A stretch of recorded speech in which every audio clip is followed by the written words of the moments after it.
الحمد لله نحمده ونستعينه ونستغفره ونؤمن به ونتوكل عليه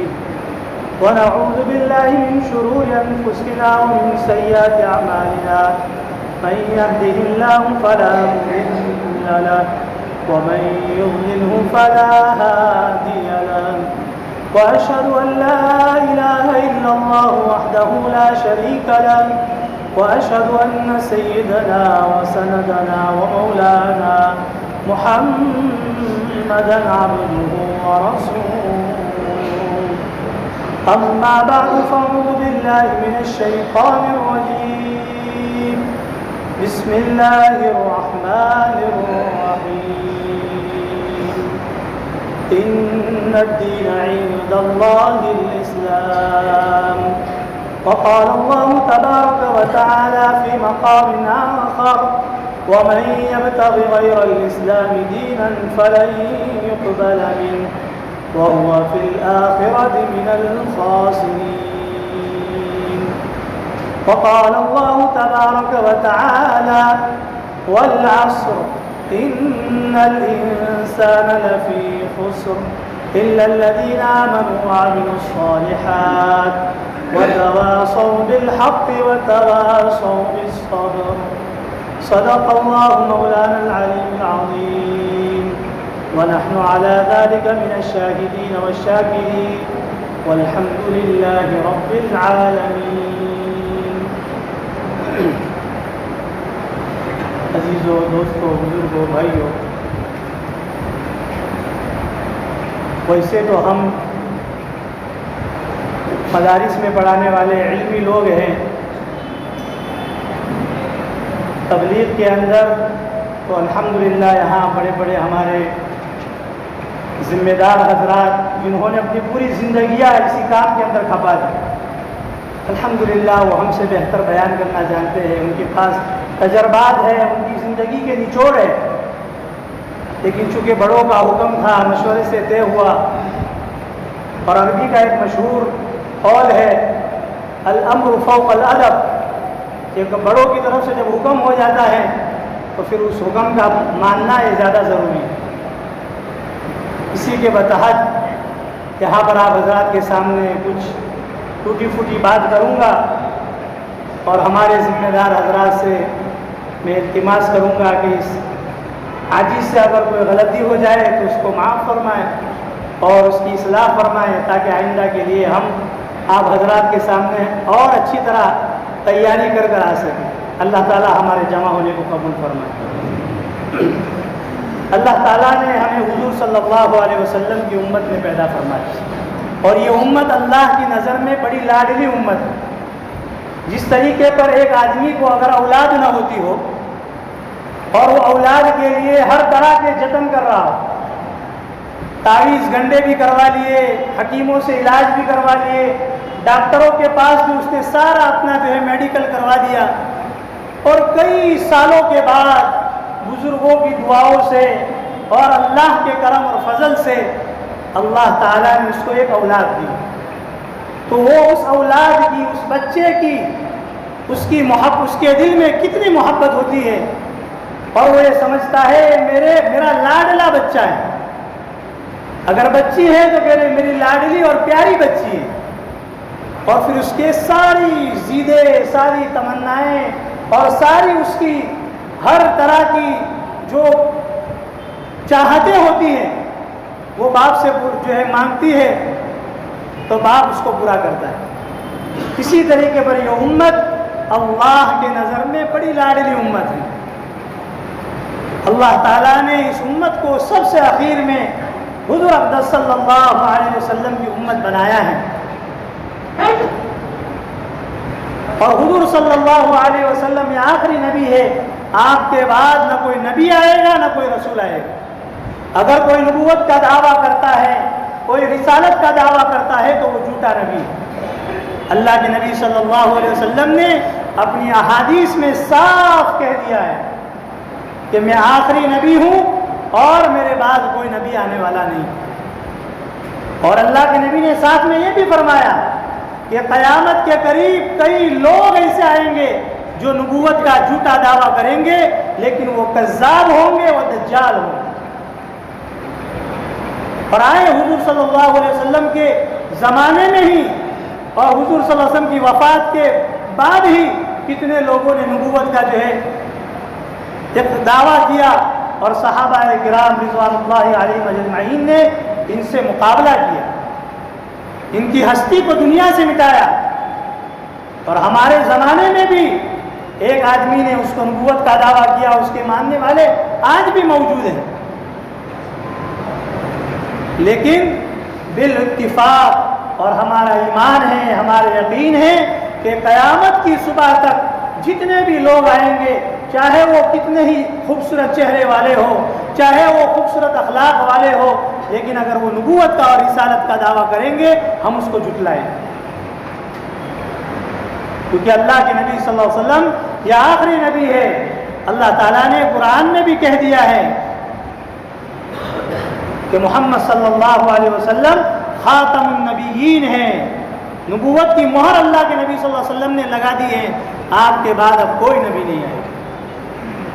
اب یہ نبوت والا کام، یہ کار نبوت حضور صلی اللہ علیہ وسلم کی برکت سے ہمیں ملا۔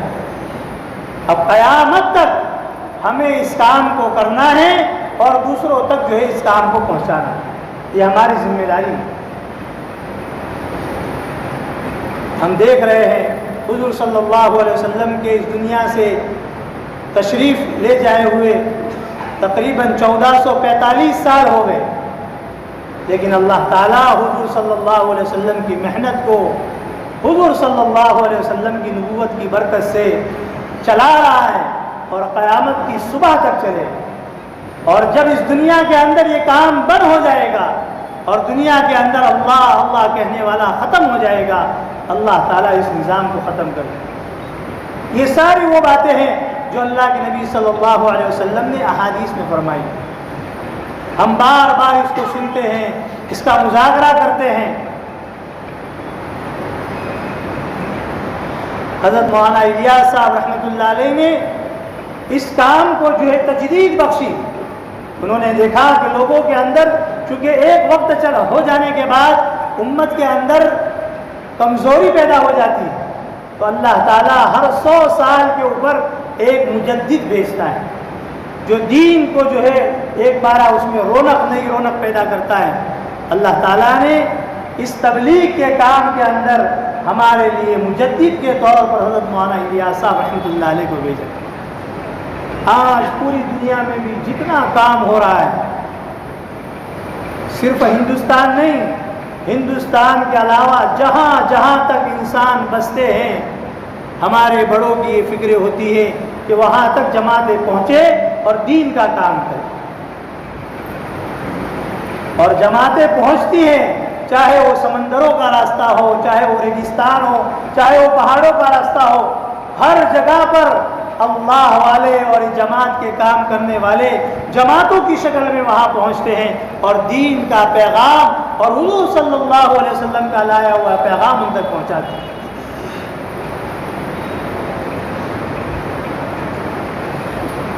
دنیا کے اندر کتنے ملک ہیں، ہر ملک کے اندر آپ چلے جاؤ، کسی نہ کسی جگہ کی جماعت وہاں پر آپ کو نظر آئے گی۔ بہت سی جگہ پر تو جماعتوں کے سلسلے بنے ہوئے ہیں، ایک جماعت ابھی جاتی نہیں کہ دوسری جماعت تیار رہتی۔ اور اللہ تعالیٰ نے یہ سنہرا موقع ہمیں دیا ہے، اپنے دین کے لیے اللہ تعالیٰ نے ہمیں قبول کیا ہے کہ اسے مبارک دین کے لیے اللہ ہمیں استعمال کر رہا ہے۔ اللہ کے نبی صلی اللہ علیہ وسلم دعا فرمایا کرتے تھے، یا اللہ تو مجھے دین کے پھیلانے کا ذریعہ بنا دے، ہدایت کے پھیلنے کا ذریعہ بنا دے۔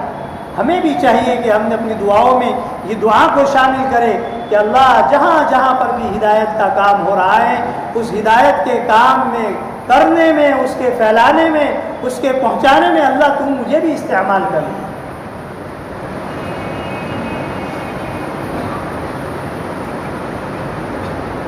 اللہ تعالیٰ نے حضور صلی اللہ علیہ وسلم کی برکت سے یہ کام ہمیں دیا ہے، اور الحمدللہ ہم بچپن سے دیکھ رہے ہیں ہمارے گھرانے کے اندر بھی ہم نے دیکھا اور آس پاس کے علاقوں میں بھی دیکھتے ہیں کہ الحمدللہ گجرات کے اندر دین کا کام جس نہج پہ ہو رہا ہے، اللہ تعالیٰ گجرات والوں سے جو کام لے رہے ہیں یہ اللہ کا خاص انعام۔ اور گجرات میں بھی پالنپور کے آس پاس کی جو بستیاں ہیں، اس بستیوں کے اندر اللہ تعالیٰ ہمارے بڑوں سے، بزرگوں سے اور بزرگوں کی رہبری میں ماتحتوں سے جو کام لے رہا ہے، وہ کام پوری دنیا میں اس کا جو ہے نام ہے۔ ہمارے علاقے میں بڑی بڑی ہستیاں پیدا ہوئی اور انہوں نے جو ہے ہمارے علاقے کے نام کو روشن کیا۔ حضرت مولانا عمر صاحب پالنپوری رحمۃ اللہ علیہ، جن کو لسان التبلیغ کہا جاتا تھا، تبلیغ کی زبان بولتے تھے، جن کا ساری دنیا کے اندر اللہ تعالیٰ نے نام روشن کیا۔ آج پالنپور سے 50 کلومیٹر بھی دور اگر آدمی رہتا ہو اور باہر ملک میں جا کر اگر ہم یہ کہیں کہ ہم پالنپور سے آئے ہیں تو وہ ہمیں سینے سے لگاتے ہیں اور کہتے ہیں مولانا عمر صاحب پالنپور کے علاقے سے آئے۔ بڑی محبت کی نظروں سے دیکھتے ہیں۔ کیا وجہ ہے؟ انہوں نے حضور صلی اللہ علیہ وسلم کی محنت کو اور حضور صلی اللہ علیہ وسلم کے پیغام کو اور حضور صلی اللہ علیہ وسلم کے میسیج کو اپنی زندگی کا اوڑھنا بچھونا بنایا۔ ان کے پاس بھی اولادیں تھیں، ان کے پاس بھی بیوی بچے تھے، ان کے پاس بھی تقاضے تھے، لیکن انہوں نے تقاضوں کو پیچھے رکھا، اللہ کے دین کو آگے رکھا۔ اللہ نے دنیا میں بھی ان کو روشن کیا اور اللہ تعالیٰ آخرت میں تو ان کو کیا بدلہ دینے والا ہے یہ اللہ ہی بہتر جانتا ہے۔ ہم بار بار سنتے ہیں کہ، اور اللہ کے نبی صلی اللہ علیہ وسلم کی حدیث بھی ہے کہ اگر ایک آدمی کے ذریعے سے اگر کوئی دوسرا آدمی نمازی بن گیا، دین کا کام کرنے والا بن گیا، نیک عمل کرنے والا بن گیا، تو اس کے جو عمل وہ کرے گا اس کا ایک حصہ اس آدمی کے حصے میں اور کھاتے میں بھی لکھا جائے گا جس نے اس کو تیار کیا۔ اب اس سے اندازہ لگاؤ، مولانا الیاس صاحب رحمۃ اللہ علیہ نے اس کام کو شروع کیا اور شروع کرنے کے بعد کچھ وقت تک انہوں نے دنیا کی مشقتیں برداشت کی اور محنتیں کی۔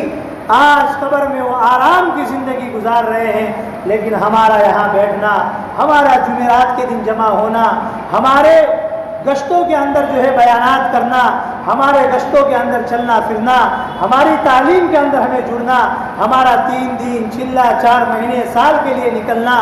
اور جتنی بھی محنتیں ہم کر رہے ہیں، چاہے چھوٹی محنت ہو، بڑی محنت ہو، چاہے ہمارے گاؤں سے لگ کر محنت ہو، چاہے علاقے کے اعتبار سے محنت ہو، ساری محنتوں کا ایک حصہ مولانا الیاس صاحب رحمۃ اللہ علیہ کے حصے میں لکھا جا رہا ہے۔ اب بتاؤ یہ کامیابی والا، فائدے والا سودا ہے یا گھاٹے والا سودا ہے؟ اگر ہم بھی اپنی زندگی کا مقصد یہ بنائیں گے کہ ہمیں بھی حضور صلی اللہ علیہ وسلم کے لائے ہوئے پیغام کو قیامت تک آنے والے لوگوں تک پہنچانا ہے، اللہ تعالیٰ ہمیں بھی اسی طرح استعمال کرے، لیکن شرط یہ ہے کہ دل کے اندر اخلاص ہو، بڑا بننے کا شوق نہ ہو کہ میں کچھ سال محنت کروں گا، چلے 4 مہینے اپنے وقت پر لگاؤں گا اور وقت پر جو ہے میرے کام کاج تبلیغ میں اور مشورے میں جڑنا ہوتا رہے گا، تو ایک وقت کے بعد مجھے جو علاقے کا ذمہ دار بنا دیا جائے گا۔ اللہ تعالیٰ دل کے بھیدوں کو بھی جانتا ہے، وہ اللہ جو عزت دینا جانتا ہے وہ اللہ ذلیل کرنا بھی جانتا ہے۔ اس لیے دلوں کے اگر نیتوں کو ہم نے درست کیا اور عاجزی انکساری کے ساتھ اللہ کے نبی صلی اللہ علیہ وسلم کے اس مشن کو ہم موت تک اگر کرتے رہے اور اس کام کو ہماری اولاد میں، ہماری نسلوں میں منتقل کرتے رہے، تو انشاءاللہ ہم بھی قبروں میں آرام کرتے ہوں گے اور ہمارے پاس بھی ثواب کا ایک ذخیرہ ہمارے تک پہنچتا رہے گا۔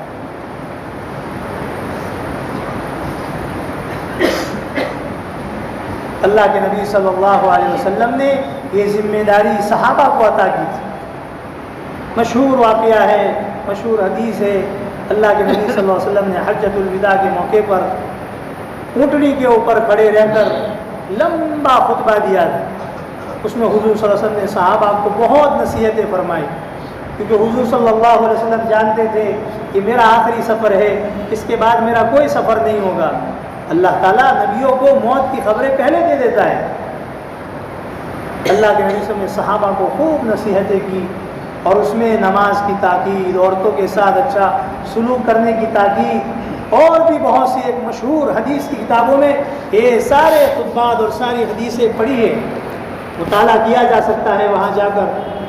لیکن اللہ کے نبی صلی اللہ علیہ وسلم نے صحابہ کو ساتھ میں یہ بھی کہا، بلغوا عنی ولو آیا، اگر تم نے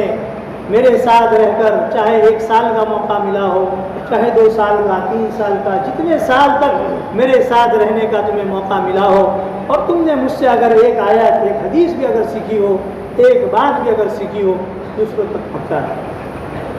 یہ اللہ کے نبی نے ذمہ داری صحابہ کو دی۔ اور ایک دوسری جگہ پر اللہ کے نبی نے فرمایا، الا فلیبلغ الشاہد الغائب، کہ جو لوگ یہاں موجود ہیں، جو صحابہ وہاں تھے، ان کو مخاطب کر کے کہا کہ حاضرین کی ذمہ داری ہے کہ غائبین تک میرا پیغام پہنچائیں۔ صحابہ حضور صلی اللہ علیہ وسلم کے ایک ایک حکم کو پورا کرنے والے تھے۔ بس حضور صلی اللہ علیہ وسلم کا یہاں پر انتقال ہوا، صحابہ ملکوں کے اندر پھیل گئے۔ آج ہم یہاں سے مکہ جاتے ہیں، 3000-4000 کلومیٹر ہے، پانی کا راستہ ہے، بائی روڈ بھی جایا جا سکتا ہے، لیکن ہم میں سے کوئی ہمت نہیں کرتا ہے۔ لیکن صحابہ نے اس زمانے کے اندر پیدل سفر کیے۔ سب سے پہلی جو ہجرت ہوئی، حبشہ کی ہجرت ہوئی۔ حبشہ مکہ سے تقریباً 5000 کلومیٹر دور ہے۔ اس زمانے میں ریگستان کے پہاڑوں کو طے کرتے ہوئے، پانی کے راستوں کو طے کرتے ہوئے حبشہ تک پہنچے۔ اور اس کے علاوہ بھی صحابہ ملکوں کے اندر اتنے دور دور تک گئے ہیں کہ جہاں تک ہم تصور بھی نہیں کر سکتے۔ ہم بار بار سنتے ہیں کہ صحابہ فتح مکہ کے موقع پر 1,24,000 کے آس پاس تھے، لیکن آج مدینہ المنورہ کے قبرستان میں صحابہ کی تقریباً 10,000 کے قریب قبریں ملتی ہیں۔ باقی صحابہ کہاں گئے؟ انہوں نے اللہ کے دین کو بلند کرنے کے لیے اللہ کے راستے میں اپنی جانوں کو کھپا دیا، چاہے وہ جہاد کا راستہ ہو، چاہے وہ تبلیغ کا راستہ ہو، ہر طریقے سے اللہ کے نبی صلی اللہ علیہ وسلم کے دین کو ایک ایک آدمی تک پہنچایا۔ اور صحابہ کے بعد تابعین نے، تابعی کے بعد تبع تابعین نے، اس طرح یہ سلسلہ چلتے چلتے آج ہم تک پہنچا ہے۔ آج بھی ہماری ذمہ داری ہے کہ ہم حضور صلی اللہ علیہ وسلم کے اس کام کو دوسروں تک پہنچائیں۔ اگر ہم یہ سوچیں گے کہ ہمارے پاس تو بیوی بچے ہیں، مشغولی ہے، تقاضے ہیں، میں یہ کام نہیں کر سکتا، اللہ ہمارا محتاج نہیں ہے۔ اللہ تعالیٰ تو قرآن میں سورہ محمد کے آخری صفحے میں اس وقت صحابہ کو مخاطب کیا تھا کہ وَإِن تَتَوَلَّوْا يَسْتَبْدِلْ قَوْمًا غَيْرَكُمْ ثُمَّ لَا يَكُونُوا أَمْثَالَكُمْ، اگر تم نے اس دین کے کام سے منہ پھیرا، دین کے کام کو کرنا چھوڑ دیا، اللہ کہتے ہیں میں ایسے لوگوں کو لا کر کھڑا کروں گا جو تم سے بہتر کام کر کے دکھلائیں۔ اللہ ہم میں سے کسی کا محتاج نہیں ہے، ہم اللہ کے محتاج ہیں۔ ہمیں نیکیاں چاہیے، ہم اللہ کے محتاج ہیں۔ ہمیں ثواب چاہیے، ہم اللہ کے محتاج ہیں۔ ہمیں جنت میں اعلیٰ درجات چاہیے، ہم اللہ کے محتاج ہیں۔ ہمیں قبروں کے اندر سکون والی زندگی چاہیے، ہم اللہ کے محتاج ہیں۔ ہمیں اپنی زندگی کو نورانی زندگی بنانا ہے، ہم اللہ کے محتاج ہیں۔ اللہ کسی کا محتاج نہیں۔ آج الحمدللہ اسی تبلیغ کی برکت سے ہمارے مراکز، ہمارے مکاتب، ہمارے مدارس، ہماری خانقاہیں بھری ہوئی ہیں۔ یہ تبلیغ کی برکت ہے۔ اللہ تعالیٰ نے تبلیغ کی برکت سے ہر ایک آدمی اپنا اندازہ لگا سکتا ہے کہ پہلے اس کی زندگی کیسی تھی، اور اللہ تعالیٰ نے اس کے دل پر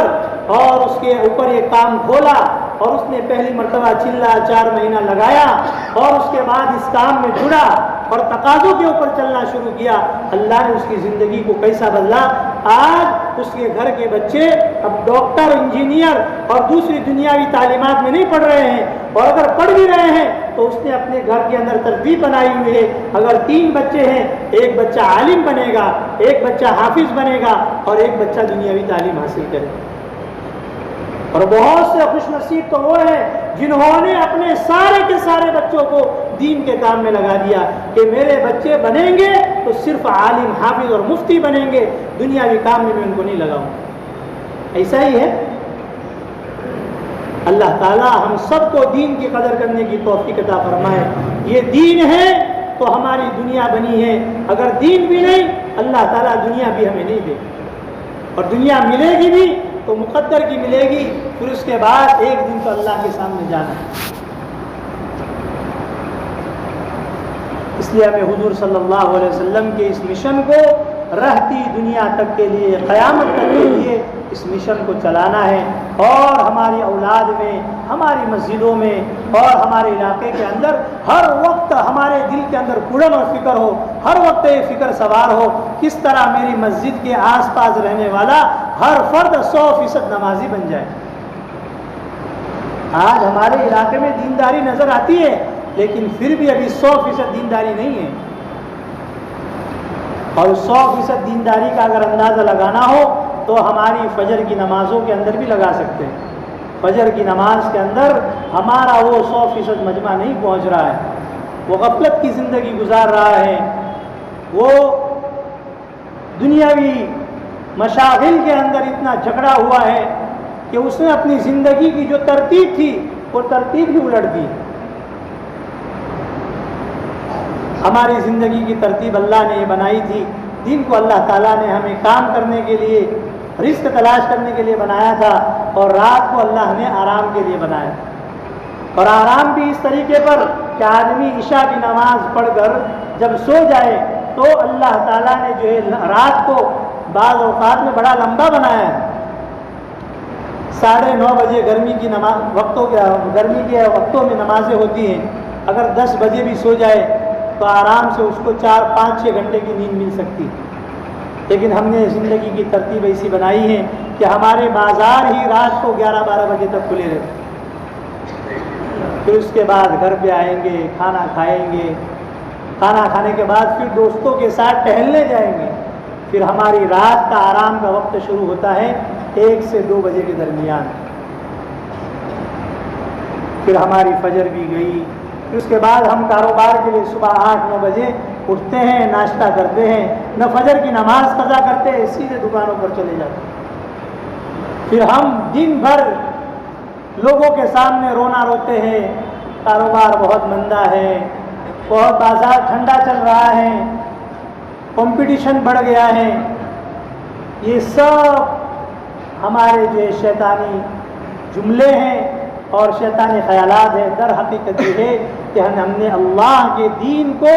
اس کی ترتیب سے ہٹایا اور اللہ کے اوامر کو ہم نے چھوڑا، اللہ نے ہماری زندگیوں سے برکتیں اور رزق کو ختم کر دیا۔ ورنہ وہ اللہ جو صحابہ کرام کو تھوڑی سی مشقت کے بعد رزق دے دیتا تھا، وہ اللہ آج بھی ہمارے لیے اللہ نہیں بدلا ہے، ہم نے ہماری زندگی کی ترتیبیں بدل دی۔ جب ہم اصل ترتیب پر آ جائیں گے اللہ تعالیٰ رزق کے دروازے کھول دے گا۔ اللہ کے وعدے ہیں قرآن میں، اور اللہ کا وعدہ جھوٹا نہیں ہو سکتا ہے۔ ان اللہ لا یخلف المیعاد، اللہ اپنے وعدوں کے خلاف نہیں کرتا ہے۔ اس لیے ہمیں اپنی زندگیوں کی ترتیب کو بنانا ہے اور اپنی زندگیوں کو حضور صلی اللہ علیہ وسلم کے طریقوں پر لانا ہے، چاہے وہ خوشی کا موقع ہو، چاہے غمی کا موقع ہو، ہم ہر موقع پر حضور صلی اللہ علیہ وسلم کی سنت کو تلاش کریں، کیونکہ حضور صلی اللہ علیہ وسلم نے ہمیں کسی محاذ پر بھی اکیلا نہیں چھوڑا ہے۔ ہر جگہ پر چاہے خوشی کا موقع ہو، غمی کا موقع ہو، ہر موقع پر اللہ کے نبی صلی اللہ علیہ وسلم نے ہمیں طریقہ سکھلایا، اس طریقوں کو ہمیں اپنانا ہے، اور ہر ایک کو یہ نیت کرنی ہے کہ میں جب تک اللہ تعالیٰ نے میرے اندر ہمت رکھی ہے میں آخری سانس تک حضور صلی اللہ علیہ وسلم کے اس کام کو میرا اوڑھنا اور بچھونا بناؤں۔ یہ کام اس وقت روئے زمین پر اللہ تعالیٰ کی سب سے بڑی نعمت اور سب سے بڑا انعام، ورنہ آپ بہت سے ملکوں کے اندر جا کر ان کی جو ہے لوگوں کی کارگزاریاں سنو گے اور لوگوں کے حال سنو گے کہ جہاں جماعتیں اب تک نہیں پہنچی ہیں وہ لوگ اللہ کو بھی نہیں پہچانتے۔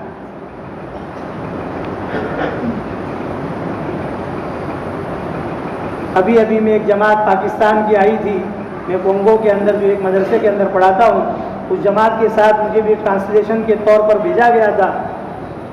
تو اس جماعت کے ساتھ میرا چلنا ہوا، اور وہ جماعت بھی الحمدللہ بہت مضبوط جماعت تھی، آگے سے ہی پاکستان سے رائیونڈ سے ایسا روٹ لے کر آئی تھی کہ ہمیں اس روٹ پہ ڈالا جائے جس روٹ پر آج تک کسی جماعت نے کام نہ کیا ہو، اور پیدل جماعت۔ الحمدللہ وہ جماعت آئی، اور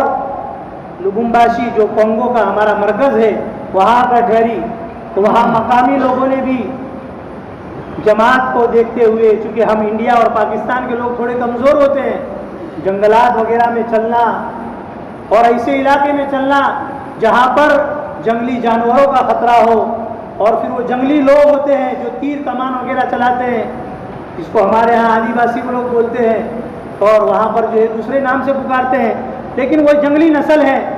اس علاقے پر مقامی لوگ جانا ڈرتے ہیں، اس جگہ کے روٹ لے کر آئے، تو لبمباشی مرکز کے لوگوں نے کہا کہ ہم آپ کو وہاں نہیں بھیج سکتے، کیونکہ وہاں پر نہ روڈ ہے نہ راستے ہیں، نہ وہاں پر مقامی لوگ بھی جاتے ہیں تو وہیں کے آس پاس کے جو جنگلی لوگ رہتے ہیں اور آس پاس کے دیہات کے لوگ جو وہاں کے عادی بنے ہوئے ہیں، جن کو معلوم ہے کہ ان کے ساتھ کیسے نمٹنا ہے، وہی لوگ رہتے ہیں، آپ لوگ نہیں جا سکتے۔ لیکن وہ جماعت ضد پر تھی کہ نہیں، ہم اللہ کے بھروسے نکلے ہیں، اللہ ہمارا حافظ اور ناصر ہے، بس آپ تو ہمیں چھوڑ دو۔ بہت سے لوگ جو ترجمان وہاں پر پرانے لوگ موجود تھے، انہوں نے بھی جانے سے انکار کر دیا، لیکن اللہ کے کرم سے کچھ 3-4 ٹرانسلیشن تھے، جماعت والوں نے جب اپنی ہمت دکھائی، انہوں نے کہا کہ انشاءاللہ ہم بھی آپ کے ساتھ چلنے کے لیے تیار ہیں۔ روٹ جو ہے جہاں پر روڈ ختم ہو جاتے ہیں، وہاں کے میپ جو نقشہ ہوتا ہے اس نقشے میں بھی راستے نہیں بتاتا ہے۔ ایسے مقامات پر جماعتیں جب چلی تو چلنے کے بعد پتہ چلا، ان کے آنے کے بعد جب مرکز میں کارگزاری آئی تو مرکز کے لوگ بھی ہکا بکا رہ گئے کہ اتنے لوگ بے ایمانی کی حالت میں زندگی گزار رہے ہیں۔ جب اس روڈ پر چلتے تھے تو 12 کلومیٹر کے بعد 15 کلومیٹر کے بعد پیدل چلنے کے بعد بستی آتی تھی، ایک ایک بستی کے اندر ہزار گھر، اور آپ لوگوں کو معلوم ہوگا کہ افریقن لوگ 2-2 3-3 شادیاں کرتے ہیں اور ہر عورت سے 10-12 بچے ہوتے ہیں۔ اس بارے میں وہ اللہ کے اوپر پر پورا توکل رکھتے ہیں کہ اللہ کھلانے والا ہے، حالانکہ وہ لوگ جانتے ہیں وہاں کاروبار نہیں ہے، فقر و فاقہ کی زندگی ہے، لیکن اس کے باوجود بھی ان کا اللہ کے اوپر، پیدا کرنے والے کے اوپر ایسا توکل ہے کہ اللہ کھلائے گا، اللہ کے علاوہ کوئی کھلانے والا نہیں۔ مل گیا، ویسے تو عام طور پہ وہ دن میں 1 مرتبہ کھانا کھاتے ہیں، 5 بجے قریب کھانا کھاتے ہیں، اور پھر اس کے بعد اس میں صبح کی چائے بھی آ گئی، دوپہر کا کھانا بھی آ گیا اور رات کا کھانا بھی ہو گیا۔ اب اس سے اندازہ لگاؤ کہ اللہ تعالیٰ نے ہم نے کتنی بڑی نعمت میں رکھا ہے کہ ہم صبح اٹھنے سے پہلے ہی جب جماعتوں میں ہوتے ہیں تو تہجد کے وقت ہمیں چائے چاہیے، پھر اس کے بعد فجر کے بعد جو خدمت والے ہوتے ہیں وہ ناشتہ، بہترین ناشتہ تیار کرتے ہیں، پھر اس کے بعد 10 بجے جب تعلیم کا وقت ہوتا ہے تو اس وقت پھر چائے تیار رہتی ہے، 12 بجے قریب یا 1 بجے قریب دوپہر کا کھانا تیار رہتا ہے، پھر اس کے بعد 4 بجے جب تعلیم پھر شروع ہوتی ہے پھر ایک چائے کی چسکی چلتی ہے، پھر اس کے بعد شام کو 5 بجے ناشتے چلتے ہیں، کبھی بھجیے، سموسے، کبھی چواڑا، یہ ہماری زبان میں بولتے ہیں نا، یہ ہمارے ناشتے ہیں، پھر اس کے بعد رات کا کھانا۔ اتنی مرتبہ ہم کھاتے ہیں، لیکن وہ 1 مرتبہ کھاتے ہیں، وہ بھی کبھی بعض مرتبہ بارش نہ ہوئی، اناج اچھا نہ ہوا تو گاؤں والوں کو کچھ بھی نہیں ملتا، 3-3 4-4 دن کا فاقہ ہوتا ہے، پھر وہ کچھ بھی سینگ وغیرہ کچھ کھا کے پانی پی کے سو جاتے ہیں۔ ایسے علاقوں کے اندر جماعتیں چلی، پاکستان کی جماعتیں چلی، اور ابھی بھی ان کا وقت ابھی 1 مہینہ باقی ہے، ابھی چل رہے ہیں۔ مجھے انڈیا واپس آنا تھا تو میں آ گیا، لیکن وہ جماعت اتنی مجاہد جماعت ہے، اللہ تعالیٰ نے ان لوگوں کو قبول کیا ہے۔ اللہ تعالیٰ ہم کو بھی ایسے مجاہدوں کے لیے قبول فرمائے۔ آسانی والے مسجدوں کے اندر ایسیوں میں رہ کر کام کرنا یہ تو بہت آسان کام ہے، ہم برسوں سے کر رہے ہیں، لیکن بنجر بستیوں میں جا کر کام کرنا، زون کی جماعتوں میں جا کر کام کرنا، اور ایسے ایسے جو ہے ملکوں کے اندر جا کر اس جگہ پر جانا جہاں کبھی جماعتیں نہ پہنچی ہو، اور وہاں جا کر اللہ کا پیغام پہنچانا، یہ سب سے بڑا جہاد ہے۔ تو اس راستے پر جب چلے 12-15 کلومیٹر فجر کے بعد، پہلے تو 3 دن کی جو جماعتیں تیار ہوتی تھی نقد، کیونکہ گاؤں میں جب پہنچتے تھے تو پوری بستی جو عیسائیوں کی بستی ہے، کیونکہ وہاں جماعتیں ہی نہیں پہنچی، لوکل جماعتیں بھی نہیں پہنچی، 3 دن کی جماعتیں بھی نہیں گئی، 40 دن کی بھی نہیں گئی۔ یہ پہلی پاکستان کی جماعت تھی جو اس روٹ پر چلی۔ تو جماعتوں کو تیار کر کے روانہ کرتے تھے، 8-9 بجے قریب جو چلنا شروع کرتے تھے، اور دھوپ بھی بڑی تیز ہو جاتی تھی، لیکن اس کے بعد بھی ساتھیوں کو سیکھتے سکھاتے، اس میں بھی اس پچھلی بستی کے اندر جو مسلمان ہوئے ہیں، ان مسلمان ہونے والے لوگوں کو ہمارے ساتھ لے کر چلتے تھے، تاکہ کیونکہ پیچھے کوئی سکھانے والا ان کے ساتھ نہیں ہے، کوئی رہبر نہیں ہے، اور ہم میں سے کوئی نیا آدمی ان کے ساتھ رہ نہیں سکتا، کیونکہ اس کے ساتھ ایک اور نیا ٹرانسلیشن چاہیے۔ تو ہم یہ کرتے تھے کہ سارے جو ساتھی تیار ہوئے ہیں، چاہے 20 ہو، 30 ہو، 40 ہو، ہر بستی کے اعتبار سے جو لوگ مسلمان ہوتے تھے ان کو ہمارے ساتھ لے کر چلتے تھے 12-15 کلومیٹر تک۔ جب ہمارے ساتھ چلتے تھے راستے میں ان کو کلمہ بھی سکھاتے تھے، ان کی جو ہے نماز کے لیے صورتیں بھی سکھاتے تھے، سب کچھ راستے میں جو ہے اعمال ہوتے ہوتے جب بستی میں پہنچتے تھے، بستی میں پہنچنے کے بعد 10 منٹ تک جانے کے بعد وہ 2 رکعت نماز پڑھ کے اللہ سے مانگنا، پھر اس کے بعد ایک پاکستان والوں کی ترتیب ہے کہ جانے کے بعد فوراً پھر بستی کا گشت کرنا ہے۔ پوری بستی پھیلی ہوئی ہے، پوری بستی کے اندر جو ہے گشت کرتے تھے۔ گشت کرنے کے بعد ان ساتھیوں کو لے کر بیٹھنا، ان کا سیکھنا سکھانا، پھر اس کے بعد جماعت کو 2 حصوں میں تقسیم کر لیتے تھے۔ ایک جماعت اسی بستی میں رک جاتی تھی، اگر پڑوس میں 2-3 کلومیٹر کے اندر کوئی بستی ہے، چاہے اندر کی طرف ہو یا جو کچا روڈ تھا اس روڈ کی طرف ہو، اس روڈ کی طرف جو ہے ایک رہبر پاکستان کی جماعت کے کچھ ساتھی اور وہ نئے جو ساتھی جو تیار ہوئے ہیں ان کو لے کر اس بستی میں پہنچتے تھے، اور 3 دن تک جو ہے ان کو خوب سکھاتے۔ اور جب یہ تیار ہو جاتے تھے تو ان کی پھر جو ہے نقد تشکیل کرتے تھے، تو ان میں سے کچھ لوگ جو ہے تو نئے ہوتے تھے اور گھر بھی جو ہے ان کے حالات ہوتے تھے، تو تقاضا اپنا رکھ کر واپس چلے جاتے تھے۔ کچھ لوگ تیار ہو جاتے تھے، ان کو مستقل ہمارے ساتھ رکھتے تھے، کیونکہ سیکھنا سکھانا بھی ضروری ہے، کہ جب یہ سیکھیں گے تو اپنی بستیوں میں کام کریں گے۔ اور ہر بستی کے اندر جب وہ مسلمان ہو جاتے تھے، پہلی فکر ہماری یہ ہوتی تھی کہ وہاں پر مسجد بنائی جائے، اور مسجد بھی ان کی ترتیب پر، جیسے ان کے گھر ہوتے تھے کچے لکڑی کے ذریعے سے جو ہے تیار کیا جاتا تھا، اور اوپر جو ہے ترپال ڈال کے دے دیتے تھے۔ ہمارے سفر میں ہی جو ہے ہمارے لکمباشی مرکز کے ساتھی تھے، ان کو معلوم تھا، اس لیے بھی جماعتیں جو ہے دوسرے روٹوں پر چلی تھی، وہاں پر بھی بستیاں ہیں بنجر بستیاں، تو انہوں نے جو ہے ہمیں گاڑی کے اندر جو ہے ایکسٹرا وہ ترپال وغیرہ دے دیا تھا، کیونکہ مسجدیں بنانے میں آسانی رہے، تو ہم ترپال وغیرہ دے کر مسجد بنا دیتے تھے، اور مسجد چھوٹی ہی بناتے تھے تاکہ پھر بعد میں چل کر جب ان کے اندر جو خود جذبہ پیدا ہوگا وہ خود بڑی بنائیں گے۔ اس طرح جو ہے کام کرتے کرتے جماعت نے وہاں تک ابھی پہنچی ہے جہاں تک صحابہ ایک زمانے میں پہنچے تھے۔ ان جماعت کو بھی خوشی ہے کہ ہم ابھی اس روٹ تک پہنچ گئے ہیں۔ کلیمی کا جو راستہ پڑتا ہے، بازو میں تنزانیہ ہے، تو وہاں پانی کا راستہ ہے، اس زمانے کے اندر صحابہ آئے تھے پانی کے راستے سے، وہاں تک ابھی وہ جماعت پہنچی ہے۔ ان کو بڑی خوشی ہے کہ ہم نے جو کام کیا اس پٹے کے اوپر، کہ اللہ تعالیٰ نے ہمیں اس راستے تک پہنچایا جہاں تک صحابہ پہنچے تھے، اور وہاں پر کچھ صحابہ کی قبریں بھی ہیں جہاں میں بھی نہیں گیا، اس جماعت کو دیکھنا نصیب ہوا، کیونکہ میرا تو 40 دن جب پورا ہو گیا میں واپس آ گیا آدھے راستے سے، اور دوسرے رہبر پہنچے ہیں۔ تو الحمدللہ جماعت نے جو ہے بہترین کام کیا، اور وہ علاقہ وہاں صاف پانی بھی میسر نہیں ہے، مچھر اتنے ہوتے ہیں کہ اگر ایک مچھر دن میں بھی اگر آپ کو کاٹ لے تو آپ کو آخری درجے والا ملیریا ہو سکتا ہے، اور آپ وہاں اگر اچھی طرح سے علاج نہ ہوا تو آپ مر بھی سکتے ہیں۔ لیکن اللہ تعالیٰ کی نصرت، مدد، یہ جماعتیں کھلے میدان میں سوتی ہیں، دن کے اندر کوئی مچھردانی نہیں لگاتے، رات کو جب سوتے ہیں مچھردانی لگاتے ہیں، دن میں کئی مرتبہ مچھر کاٹتے ہیں، لیکن اللہ کی نصرت، وہاں مقامی لوگ بھی تعجب کرتے ہیں کہ تم لوگ، ہم لوگ کو وہ مزنگو بولتے ہیں، گورے لوگ، کہ آپ مزنگو ہو، اس آپ کا جو ہے یہاں پانی بھی اچھا نہیں ہے، ہم تو بچپن سے پیتے ہیں، ہم تو اس کے عادی بنے ہوئے ہیں، اور آپ لوگ یہاں پر اس طرح کی محنتیں کر رہے ہو اور آپ کو کچھ نہیں ہو رہا ہے۔ جب انسان اللہ کے راستے پر اپنا قدم بڑھا دیتا ہے، اللہ کی نصرتیں پیچھے سے آنا شروع ہو جاتی ہیں۔ اب جماعت اس راستے تک پہنچی ہے کہ جماعت، عام طور پر آپ کو معلوم ہے کہ اب انڈیا پاکستان والے یا تو چاول یا پھر آٹا کھاتے ہیں، آٹے کی روٹی، اب وہ اس راستے تک پہنچے ہیں کہ یہاں سے مرکز والے بھی وہاں تک جانے سے ڈرتے ہیں، ان کو نصرت پہنچانا ہر طرح سے نہیں پہنچا سکتے، تو مقامی لوگ جو کھانا کھاتے ہیں مکائی کا آٹا، جماعت ابھی وہ مکائی کا آٹا کھا کے اپنا وقت گزار رہی ہے، لیکن اللہ کا دین کا کام نہیں رک رہا ہے۔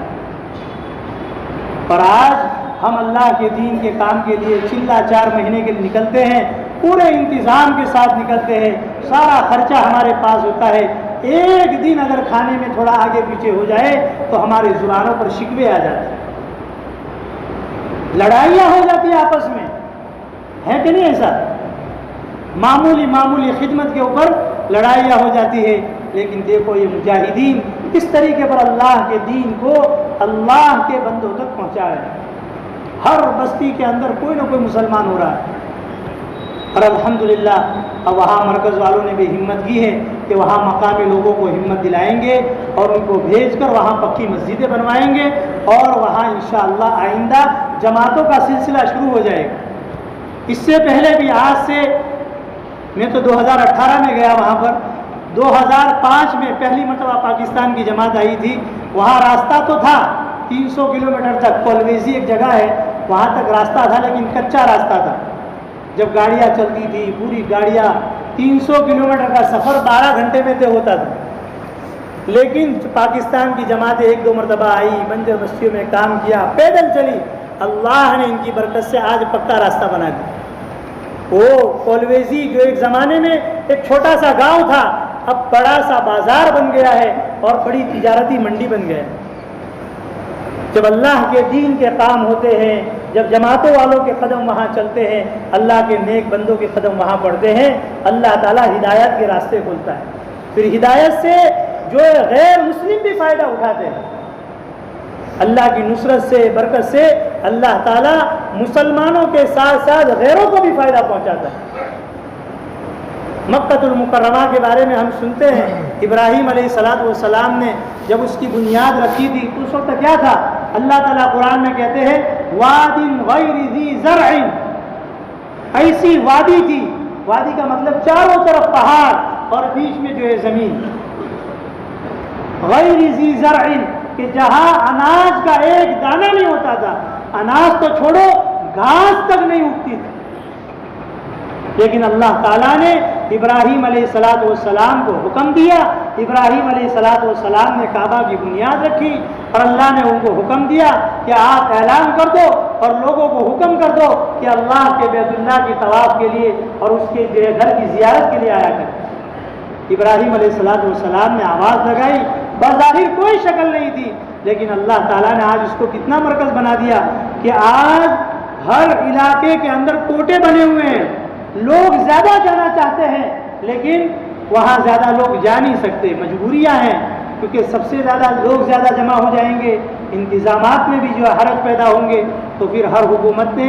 ہر صوبے والوں کو ایک کوٹا دیا ہوا، ہم اس سے بہتر جانتے ہیں کہ ہر مرتبہ ہزاروں کا کوٹا میں سے صرف کچھ 1000 کوٹے کے اندر نام آتے ہیں کہ اس سال 5000 کا کوٹا ہے، 10,000 کا کوٹا ہے، بقیہ سارے لوگ ویٹنگ لسٹ میں۔ کون سی جگہ؟ جس کو اللہ تعالیٰ کہہ رہے ہیں ایسا میدان، ایسی وادی تھی جہاں گھاس بھی نہیں اگتی تھی، اور آج مکہ کے اندر ابراہیم علیہ السلام کی دعا کی برکتیں آج بھی نظر آتی ہے۔ ابراہیم علیہ السلام نے دعا مانگی تھی کہ اللہ یہاں کے رہنے والوں کو تو پھلوں کا رزق عطا فرما۔ اب بظاہر تو جہاں گھاس بھی نہ اگتی ہو، وہاں کھجور ہی کھجور اگتی ہو، وہاں پھل کہاں مل سکتے ہیں، لیکن ساری دنیا سے پھل امپورٹ ہو کر وہاں پر آتے ہیں، اور ہر موسم میں، بلکہ بلا موسم، ہمارے ہاں تو جب آم کا موسم ہوگا تو آم ملیں گے، لیکن بغیر موسم کے آم مشکل ہے۔ وہاں آپ کسی بھی موسم میں چلے جاؤ، آپ کو ہر ملک کا پھل وہاں ملے گا۔ یہ کس کی دعا کی برکت ہے؟ ابراہیم علیہ السلام کی دعا کی برکت ہے۔ وہ جماعتیں ابھی چل رہی ہے، راتوں میں اٹھ کر رونا، پھر جو ہے گشتوں کے اندر چلنا، پھر ان کے جو ہے تعلیم کرنا، لوگوں کے اندر باتیں بیانات کرنا، پھر اس کے بعد راتوں کو اٹھ کر اللہ سے مانگنا کہ اللہ ضائع کر دے گا۔ اللہ تعالیٰ اس جماعت کے چلنے کی برکت سے آنے والی جماعتوں کے راستے کھول دے گا۔ اس جماعت کے اندر ہمارے ابھی بھروچ کے محمد بھائی بڑی عمر کے ہیں، ابھی ان کے ساتھ ٹرانسلیشن ہو کر چل رہے ہیں۔ ان کا میرے پاس 2 دن پہلے میسیج آیا تھا، وہ ایسا بتا رہے تھے کہ وہ جنگلی لوگ جن سے پورے افریقن لوگ ڈرتے ہیں، ان کے درمیان میں جا کر بھی دعوت دے کر آئے، جبکہ وہ بتا رہے تھے کہ عصر کے وقت گشت ہم چل رہے تھے، اس وقت ہم نے ان کو دعوت دی، اور انہی کی قوم نے صبح کے اندر کلیمی کے اندر، جو بڑا کلیمی نے موبا ایک شہر ہے، موبا کا پورا ایئرپورٹ اسی رات میں لوٹ لیا، لیکن اللہ تعالیٰ نے ان کے ذریعے سے ہدایت کا کام لیا، ان کے درمیان میں دعوت پہنچائی ہے، اللہ تعالیٰ ہدایت ان کے درمیان میں چھوڑے۔ جہاں مقامی افریقی لوگ جانے سے ڈرتے ہیں، ابھی بھی ان کی تشکیلیں کر رہے ہیں تاکہ ساتھ میں جائیں تو جو نئے مسلمان ہو رہے ہیں ان کی رہبری کرے، لیکن مقامی لوگ منع کر رہے ہیں کہ ہم وہاں نہیں جا سکتے، ہم نے تو بہت برا سنا، جب یہ جماعت زندہ واپس آئے گی تو ہم مانیں گے۔ کیا کہہ رہے ہیں؟ یہ جماعت جب زندہ مرکز میں واپس آئے گی تو ہم مانیں گے، پھر اس کے بعد ہم تیار ہیں۔ یعنی کہ ابھی بھی ان کے دل کے اندر خوف ہے، مقامی جو لگے ہوئے ہیں پرانے لوگ ہیں وہ بھی جانا نہیں چاہ رہے ہیں، لیکن اللہ تعالیٰ نے پاکستان کی جماعت کو ذریعہ بنایا ہے، رہبر بنایا ہے کہ اس جگہ پر چلے، اور الحمدللہ کام کر رہے ہیں سارے ساتھی، الحمدللہ عافیت کے ساتھ، صحت کے ساتھ ہے، کوئی بیمار بھی نہیں ہوا ہے، کوئی واپس شہر میں بھی نہیں آیا ہے کہ وہ بیمار ہو گیا ہو، اس کو واپس بھیجنا پڑا ہو۔ الحمدللہ اس میں ضعیف لوگ بھی ہیں، بڑی عمر کے لوگ بھی ہیں، اس میں تو ایک بڑے ہیوی قدم کے بھاری جسم کے آدمی بھی ہیں، کافی تقریباً اس کا 125-30 کلو وزن ہے۔ خیر وہ گاڑی سے، اسکوٹر وغیرہ سے ان کو جو ہے ایک بستی سے دوسری بستی میں لے جاتے ہیں، لیکن اس کے بعد بھی ایسے علاقوں میں چلنا یہ جگر گردے کا کام ہے۔ اللہ تعالیٰ یہ تبلیغ کی برکت سے دنیا میں پھراتا ہے، اس لیے ہم بھی عزم کریں، ارادے کریں کہ مقامی جو ہم 3 دن چلہ 4 مہینہ لگاتے ہیں وہ تو لگاتے رہیں گے انشاءاللہ، لیکن ہمارے جو بیرون ملک کے جو قوائف ہے اس کو ہم جلد از جلد پورا کریں، اور بیرون ملکوں کے اندر بھی ایسے علاقوں کے تقاضے مانگے کہ جس علاقوں کے اندر جماعتیں نہ گئی، کیونکہ اللہ کے نبی صلی اللہ علیہ وسلم کی حدیث ہے کہ قیامت سے پہلے پہلے اللہ تعالیٰ حضور صلی اللہ علیہ وسلم کا دین کچے پکے گھر کے اندر پہنچا کر رہے ہیں۔ وہ کیسے پہنچے گا؟ اللہ تعالیٰ ہم جیسے لوگوں کو استعمال کرے گا، اور اللہ تعالیٰ ہم جیسے لوگوں کو استعمال کر کے لوگوں تک دین کی بات پہنچائے گا۔ اس لیے پرانے لوگ ہیں ہم میں سے، یہاں جو مرکز میں آتے ہیں اکثریت جو ہے تقاضوں پر چلنے والے لوگ ہیں، چلے 4 مہینے، اب ان میں سے بھی اکثریت ایسی ہوگی جنہوں نے ابھی تک باہر ملک کا جو ہے سفر نہیں کیا ہے، اور ہر وقت جو ہے انسان ہے جیب کے اوپر اور پھر پیسوں کے اوپر نظر رہتی ہیں کہ قرضہ کر کے میں جانا نہیں چاہتا ہوں اور میرے اندر اتنی ہمت نہیں ہے، لیکن جب انسان ارادہ کرتا ہے، اللہ کے اوپر بھروسہ رکھ کر چلتا ہے، اللہ تعالیٰ جو ہے اس کے سارے تقاضے پورے کرواتے ہیں۔ ہمارے سامنے ہمارے بڑے ہیں، انہوں نے اپنی زندگیاں قرضوں میں اللہ کے راستے میں قرض اٹھائے اور زندگیاں جو ہے گزار دی۔ آج اللہ تعالیٰ انشاءاللہ اگر پورا نہیں ہوا ہے تو اللہ ان کے مرنے سے پہلے پہلے ان کے سارے قرضے پورے کروا دے گا. یہ اللہ کا وعدہ ہے. خود ہمارے والد صاحب مولانا حبیب اللہ صاحب آپ لوگ بہتر جانتے ہوں گے, آپ میں سے اکثر لوگ مرکز میں آتے رہتے ہیں. انہوں نے بھی اپنی پوری زندگی جب تک جو ہے مدرسے میں پڑھاتے رہے تب بھی اور اس کے بعد بھی پوری زندگی جو ہے قرضے میں اور اللہ کے راستے کے اندر تقاضوں میں چلنے میں گزار دی. الحمدللہ اللہ تعالیٰ جو ہے ایسے اسباب پیدا کرتا ہے کہ اللہ تعالیٰ غیب سے پورا کرتا ہے. گھر کے حالات تو نہیں بتانے چاہیے, لیکن میں اس لیے بتا رہا ہوں تاکہ آپ لوگوں کے اندر بھی ہمت پیدا ہو. والد صاحب کے اوپر تقریباً 10 لاکھ سے اوپر قرضہ ہو گیا, لیکن اللہ تعالیٰ نے اسباب کیسے پیدا کیے. دیکھو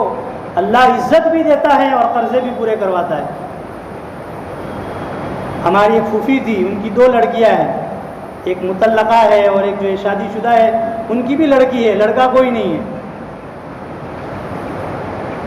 تو پھوپھی کا انتقال ہو گیا. پھوپھی کے بعد کچھ دنوں کے بعد, کچھ مہینوں کے بعد یا سال کے بعد پھوپھا کا بھی انتقال ہو گیا.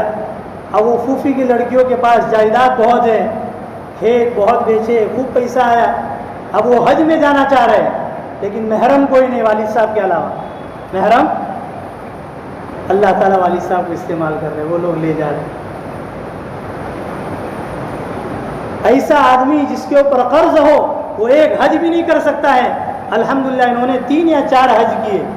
اور کئی مرتبہ عمرے کیے, کئی ملکوں کے سفر بھی کیے. اور الحمدللہ ابھی کچھ دنوں کے پہلے ہم نے جو ہے ایک زمین بیچی تو والد صاحب کا قرضہ بھی پورا ہوا. بالکل فارغ. کون پورا کرتا ہے؟ بولو, اللہ پورا کرتا ہے. اللہ پورا کرنے والا ہے. اگر ہم نے جیب کے اوپر دھیان رکھا,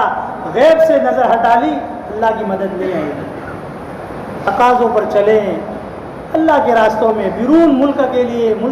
اندرون ملک کے اندر تو اپنا وقت اپنے وقت پر لگانا ہے, لیکن بیرون ملک کے لیے اپنے آپ کو تیار کرے. اور ایسے ایسے ملکوں کے تقاضے ہم خود مانگے. ہر مرتبہ جب ہم جو دنیا کا نقشہ دیکھیں, میپ, تو اس کے اندر ایک ملک کی ضرور نیت کرے کہ ایک نہ ایک دن اللہ مجھے یہاں ضرور لے جائے. اللہ نیتوں کے اوپر فیصلے کرتا ہے. جب نیت کرتا ہے اللہ ضرور پہنچاتا ہے. یہ پاکستان کی بھی جماعت آئی, میں نے ان سے سارے احوال اندر سے لیے تو انہوں نے کہا کہ 1-2 آدمی کے علاوہ سارے لوگ قرضہ لے کر آئے. 8 لوگ 6 لوگ قرضے لے کر اللہ کے راستے میں نکلے ہیں. اور پچھلی مرتبہ بھی دوسرے علاقوں میں نکلے تھے, دوسرے ملکوں کے اندر, اس کا قرضہ بھی ابھی باقی ہے. لیکن اللہ کی ذات سے امید ہے کہ اللہ پورا کرے. کون پورا کرے گا؟ اللہ پورا کرے گا. اس لیے ہم میں سے ہر ایک نیت کرے کہ اللہ تعالیٰ کے راستے میں دور تک اور دیر تک چلنے والے بنے. کہ تو ہمارے بزرگوں نے ہمارے لیے آسانیاں پیدا کی ہے کہ ہم جو ہے چلا 4 مہینے سے ہی کام چلا رہے ہیں. ورنہ پاکستان کی عوام کی جماعت 20 سال کی جماعت نکلتی, 7 مہینے کی جماعت, سال کی جماعت, اور پوری پابندی کے ساتھ نکلتے ہیں. ہم نے, اللہ تعالیٰ نے ہمیں زندگی اسی لیے دی ہے, اللہ نے اس امت میں پیدا ہی اسی لیے کیا ہے تاکہ حضور صلی اللہ علیہ وسلم کی اس ذمہ داری کو ہم اپنا اوڑھنا بچھونا بنائیں اور ملکوں کے اندر بچوں کا حق بھی ادا کرنا ہے. لیکن اگر 4 سال بھی بچوں کے ساتھ رہے, 4 مہینے 5 مہینے اگر اللہ کے راستے میں چلے گئے تو کیا ضائع ہو جائیں گے؟ اللہ ضائع نہیں کرے گا. اللہ سب کچھ سنبھالنے والا ہے. اس لیے ہم میں سے ہر ایک عزائم کریں. تو آخر میں اپنی بات میں ختم کرتا ہوں. شروع کے اندر خطبے کے اندر میں نے سورہ عصر کی آیتیں پڑھی تھی, اس کی مختصر سے میں جو ہے تشریح کر لیتا ہوں. اس کے بعد میں اپنی بات کو ختم کرتا ہوں. انشاءاللہ اللہ کی ذات سے امید ہے کہ آج کی جو اس باتوں کو جو میں نے کہی ہے, اللہ سب سے پہلے مجھے عمل کرنے کی توفیق عطا فرمائے, آپ لوگوں کو بھی عمل کرنے کی توفیق عطا فرمائے. اور اللہ تعالیٰ دیر تک اور دور تک اپنے کام کے لیے ہر وقت ہمیں تیار ہے. یا اللہ ہمارے اللہ تعالیٰ قرآن کے اندر عصر کے اندر قسم کھائی ہے، والعصر، زمانے کی قسم، ان الانسان لفی خسر، یقیناً سارے کے سارے لوگ بڑے خسارے میں، اسلام کے لیے ہمیں الا الذین آمنوا، ہماری نسلوں مگر وہ لوگ جو ایمان لائے، وعملوا الصالحات، جنہوں نے نیک عمل کیے، وتواصوا بالحق، جنہوں نے ایک دوسرے کو حق بات کی تلقین کی، وتواصوا بالصبر، جنہوں نے ایک دوسرے کو صبر کی تلقین کی۔ یہ تو قرآن کی آیت کا ترجمہ ہے۔ علماء کہتے ہیں کہ اللہ تعالیٰ نے یہاں پر زمانے کی قسم کھائی، اور اللہ تعالیٰ جب کسی چیز کی قسم کھاتے ہیں یقیناً اس کے اندر کوئی نہ کوئی فائدہ ہوتا ہے۔ ہم جب کسی کی قسم کھاتے ہیں تو اللہ کے علاوہ کسی کی قسم نہیں کھا سکتے، کیونکہ اللہ سے بڑی کوئی چیز نہیں ہو سکتی آپس میں، لیکن اللہ کی نظر میں تو ساری چیزیں چھوٹی ہیں، زمانہ بھی اللہ کے سامنے کچھ نہیں ہے۔ اللہ نے اس کی قسم کھائی ہے کہ اس کے اندر کوئی فائدہ ہے۔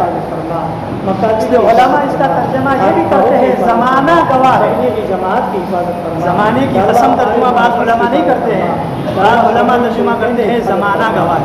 عربی کے اندر دو لفظ ہوتے ہیں، عصر، زمانہ، ایک ہوتا ہے دہر، قرآن میں دونوں ہیں۔ سورہ دہر کے نام سے بھی سورت ہے، اللہ تعالی الانسان من الدہر لم یکن شیئا مذکورا،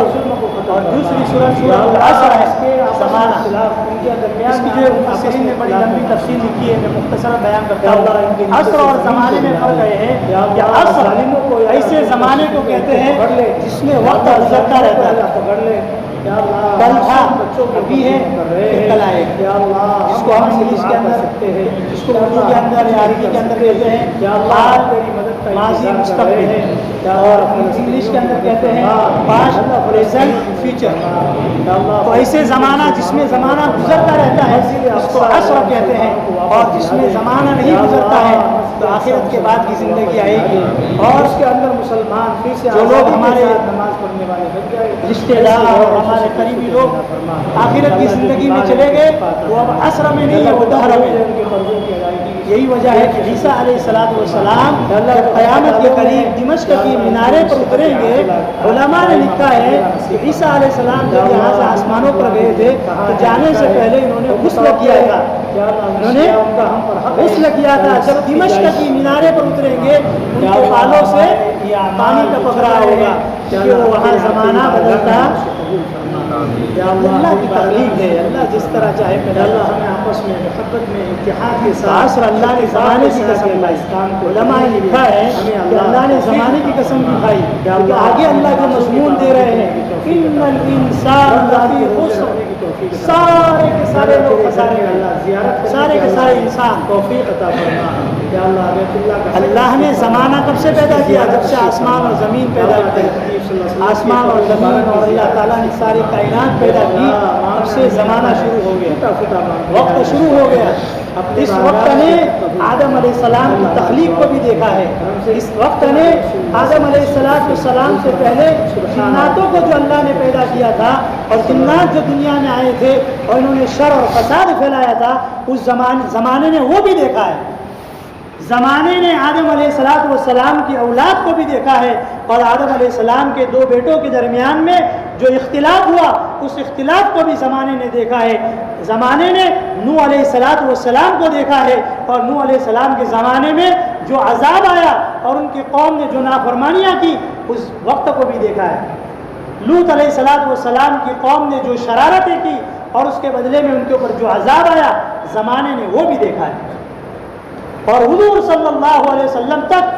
جتنے بھی واقعات ہوئے، یہودیوں نے کیے ہو، چاہے عیسائیوں نے کیے ہو، چاہے حضور صلی اللہ علیہ وسلم کے زمانے کے مشرکین نے کیے ہو، اور حضور صلی اللہ علیہ وسلم کے بعد سے لے کر آج تک جو کچھ ہو رہا ہے زمانے نے اس کو دیکھا ہے، زمانے نے اس کو۔ اس لیے علماء اس کا ترجمہ کہتے ہیں زمانہ گواہ ہے،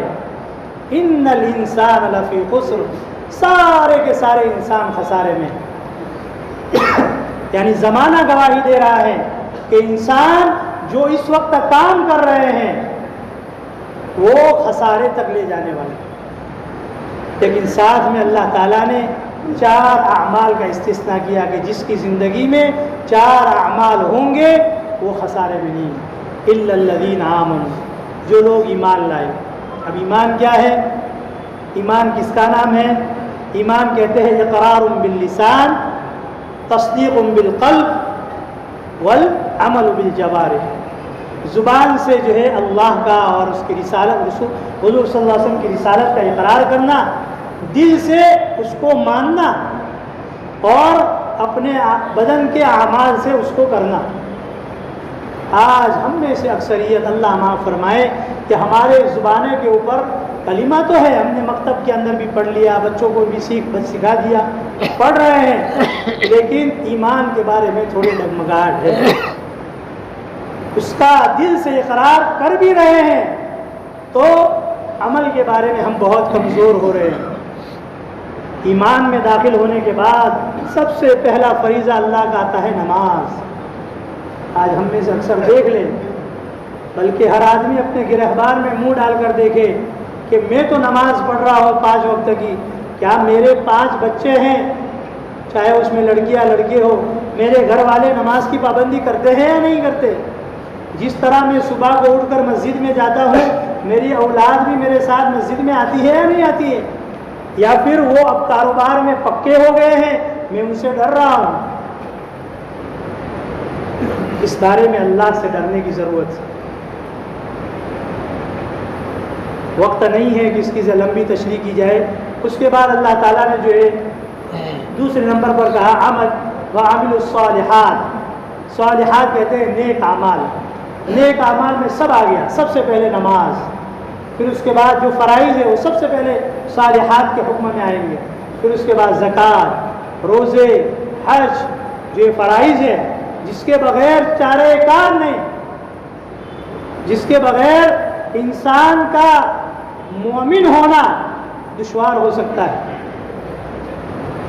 یہ سب سے پہلے عمل صالحات، پھر اس کے بعد جتنے بھی رفائی کام، خیر کے کام ہیں، صدقہ خیرات، لوگوں کی بھلائیاں کرنا، اللہ کے راستے میں نکل کر لوگوں کی خیر خواہی کرنا، یہ سارے عمل صالحات میں۔